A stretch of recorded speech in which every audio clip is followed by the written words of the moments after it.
The Manchester crowd showed no mercy to India captain Shubman Gill on Wednesday as he walked out to bat on the first afternoon of the fourth test.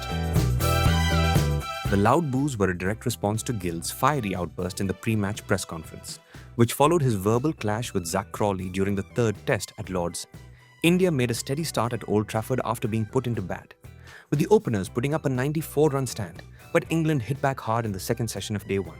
Dismissing both openers, KL Rahul edged Chris Wokes to Crawley at slip, and Liam Dawson ended Jaiswal's stay as Gill emerged from the dressing room.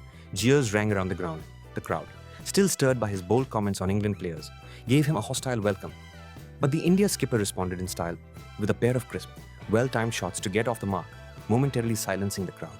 It also showed how much Gill has grown in handling on-field mind games, something that had rattled him earlier in the series.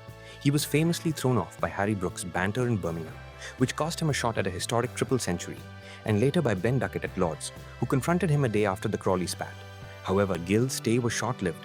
Ben Stokes struck the perfect blow, a delivery that angled in and thudded into Gill's pad after he chose to leave it. The India no. 3 reviewed it, only to see the ball smashing into the top of the off stump. Stokes followed it up with an animated, in-your-face celebration, a fiery response that capped England's revenge.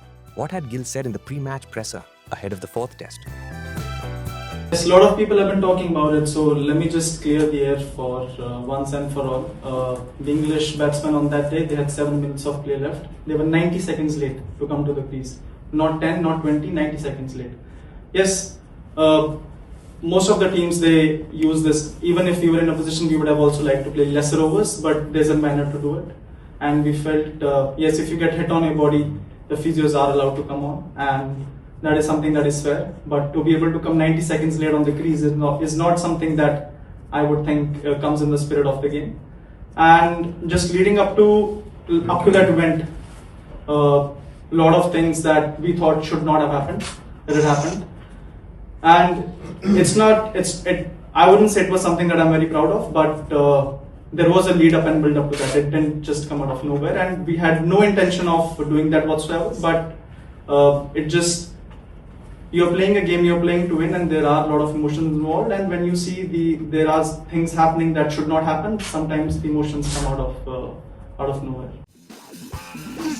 Extra time! Extra time!